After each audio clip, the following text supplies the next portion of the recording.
Chapter 1. The chapter begins with a strange person standing in the rain and getting struck by lightning. Earlier, Yu Dam-duk SSI sits in a room and a man asks him why he is applying for the company. The man then makes fun of him because he doesn't have a talent. Yu Dam-duk says people attain talents after dungeons were revealed, but he remained talentless. He tells the men they are discriminating against him for not having a talent. Yu Dam-duk asks them to apologize, but they laugh at him. He then reveals that he has recorded their entire conversation, and the men panic. They decide to apologize, but he refuses to listen and says they can repeat themselves in front of the Human Rights Committee. Yu Dam-duk steps out of the building and submits the report. He accidentally steps on gum and tries to clean it off, but someone pours water on him. The gardener apologizes and Yu Dam-duk goes home. Yu Dam-duk sees that some drunk people have urinated on his window and he cleans it.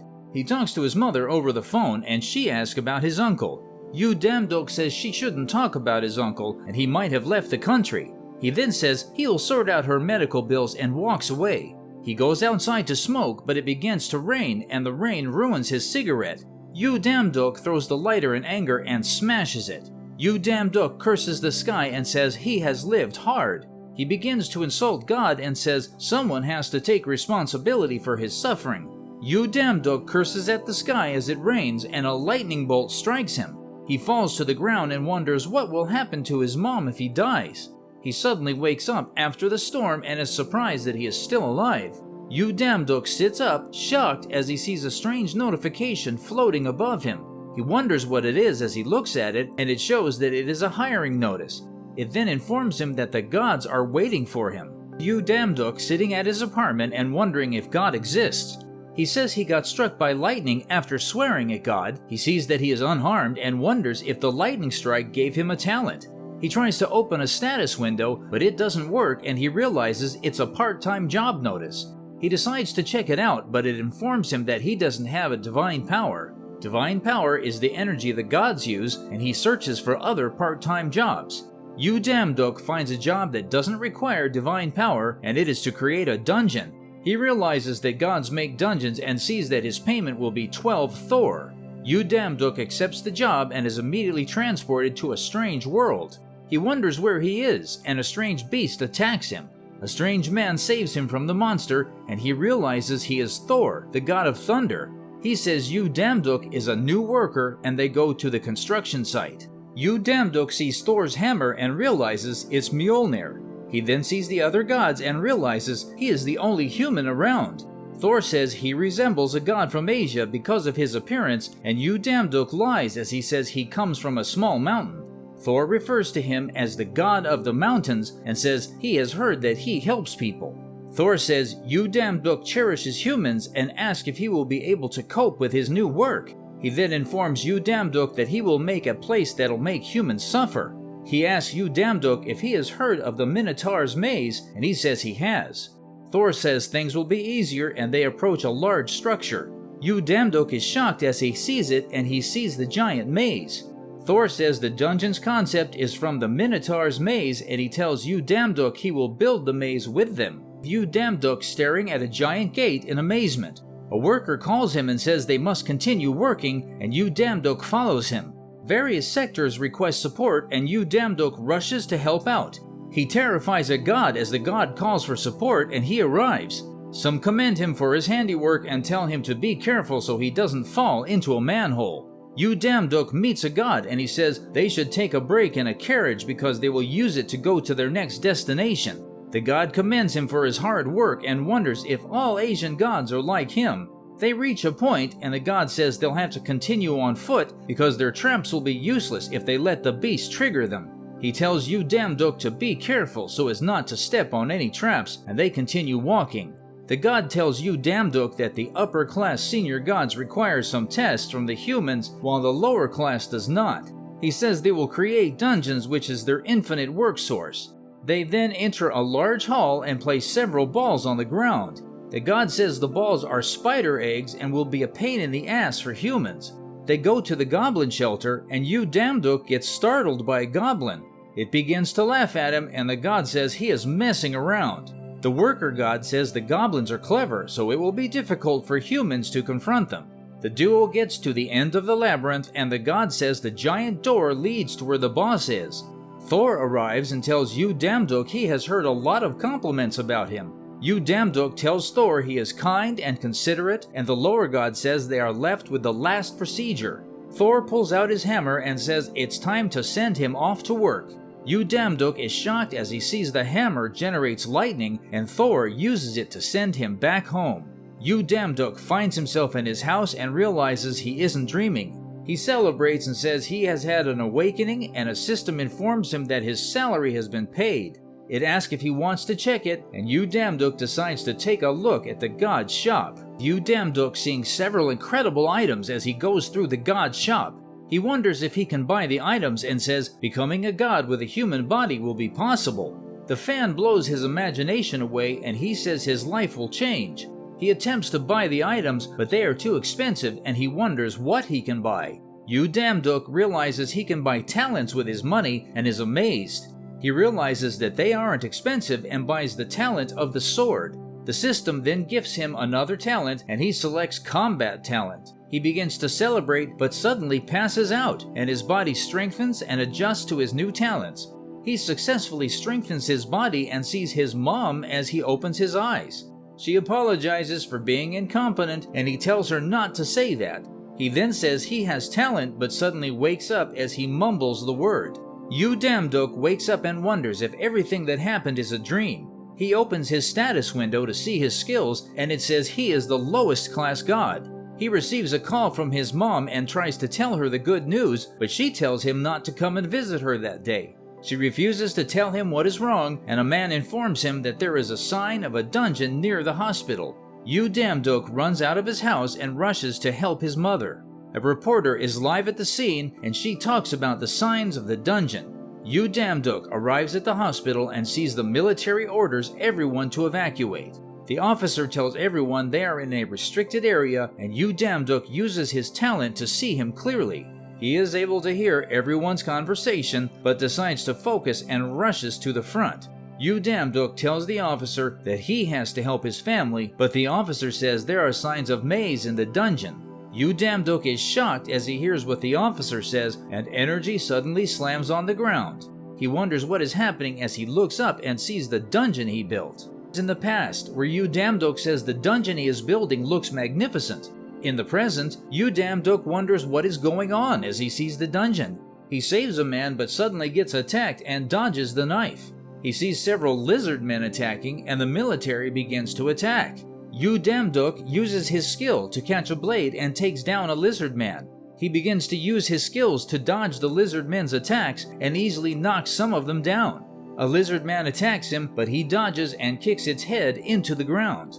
The military watches in disbelief as Yu Damduk defeats all of the lizard men.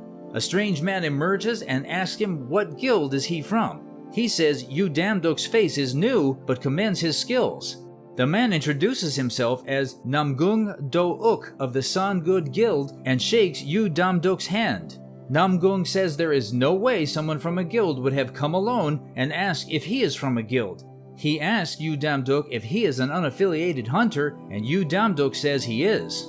Namgung says he and his guild want to clear the dungeon, and he asks Yu Damduk if he wants to come with him. Yu Damduk stares at the dungeon and realizes he is no longer an ordinary person. He says monsters will continue to come out if they don't stop them.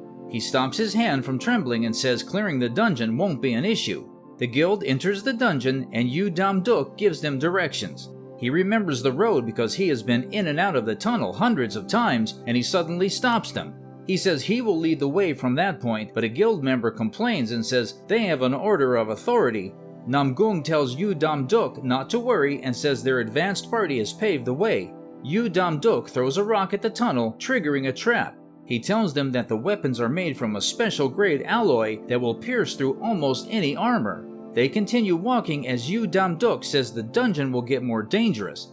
They arrive at a large gate with a spider's description. A guild member killing a spider and saying its guts splatted on him. They talk about how the building is full of webs and they can kill the spiders by burning the webs.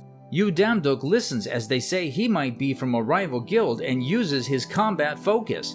He realizes some people are trapped and they decide not to burn the webs. Namgung instructs everyone to refrain from using area of effect attacks and says they should follow Yu Damduk's commands. A strange woman walks to Yu Damduk and asks him to guide them well. He shakes his hand and tells him not to worry about commanding the people. She then says it will be wise for him to carry a sword or two around, and she leaves. He wonders when he mentioned his name because she knew, and he realizes she had disappeared. The guild enters a room and moves around carefully. Yu Damduk realizes the spiders are above them and the spiders land on the ground. Namgung kills the attacking spiders and instructs his men to follow the plan. Yu Damduk instructs the men to get into a defensive position and asks the supporting team to follow him. He finds the people held captive and rushes to help them. Several spiders block their path and Yu Damduk says he knows somewhere safe they can stay. Namgung continues fighting and is surprised because Yu Damduk knows the dungeon structure and how to find the survivors. The guild defeats the spiders and a man informs Namgung that they received minimal damage. Namgung tells Yu Damduk that he wants to talk to him and it infuriates a guild member. Namgung commends Yu Damduk's ability to know the dungeon and Yu Damduk says they have to gather their forces and continue. They arrive at a large gate and Yu Damduk says it's from the goblin civilization. He thinks of a plan to defeat the intelligent goblins and asks if he can enter the room alone, but a guild member pushes him aside and says he can leave if he is scared. The guild member gets angry as Yu Damduk talks to Namgung and says he is stealing his spotlight. They enter the room and Yu Damduk tells them to be quiet, but the guild members continue talking. The lights suddenly go out and he instructs everyone to get on the ground. Arrows suddenly shoot and kill a guild member and everyone panics. Yu Damduk tells them not to worry and decides to deal with the goblins. He uses his combat focus to kill the goblins, but the guild member gets infuriated. They leave the large room and finally arrive at the boss's room. Yu Damduk and the guild walking into the room that belongs to the dungeon's boss. Namgung wonders if the boss is hiding, but Yu Damduk says he is before them. They see the boss sitting on a throne, and Namgung says he sees that it can't initiate an attack.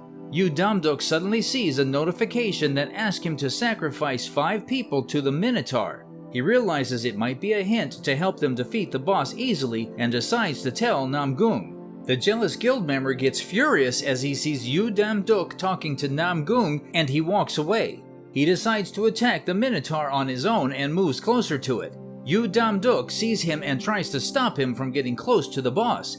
He yells at Yu Damduk and says he will defeat the boss. The man trespasses into the Minotaur's range and the system decides to select random scapegoats. The Minotaur stands up and prepares to attack the people in its range. The jealous guild member realizes he is trapped and Namgung saves him from the Minotaur's attack. He rushes to attack the Minotaur and lands the strike, but it is ineffective. It then attacks him and injures his shoulder as he dodges. Namgung instructs his men to scatter around it and gather information on it while avoiding attacks. Yu Damduk sees as it prepares to attack and sees that the attack resembles Thor's power. Namgung and the others see it and rush to attack, but Yu Damduk says it's too dangerous. He rushes to help, but the monster lands the attack and knocks down Namgung. The guild members think all hope is lost, but Yu Damduk stands up and tells the monster to brace itself because he won't die without struggling. Yu Damduk standing before the dungeon's boss as he holds a sword. Namgung lies on the floor and blames himself for their predicament. The Minotaur attacks Yu Damduk, but he cuts his horn off with one attack. He realizes he can cut it down and slashes its arm several times as it attacks him. Namgung is shocked by his power, but Yu Damduk says his slashes are too shallow. Namgung says Yu Damduk has skills, but sees his sword is about to break. Yu Damduk realizes he has to slash the Minotaur's vital points before his sword breaks. He rushes at the monster and uses his martial arts skill to hit it as he dodges its attacks. He knocks the Minotaur to the ground, but sees that his sword is at its limit. He finds an opening and prepares to use his powerful technique as the Minotaur prepares to use Thor's move. Namgung says he has to help Yu Damduk and tells the jealous man he has a job for him. Yu Damduk stares at the Minotaur and prepares to attack as he says he only has one chance. He rushes at the monster as it charges at him and he prepares to strike it, but his sword shatters. Yu Damduk thinks he has lost, but the jealous man throws a sword into his hand. Yu Damduk strikes the Minotaur and defeats it. Outside the dungeon, the people wait for the guild members and see as people come out of the dungeon. Yu Damduk supports Namgung and says they survived thanks to him. Namgung says Yu Damduk is the one who saved them and tells him to make a statement since he is the #1 contributor to the dungeon clear. Yu Damduk remembers being discriminated against for being talentless and raises his hand in victory. The end.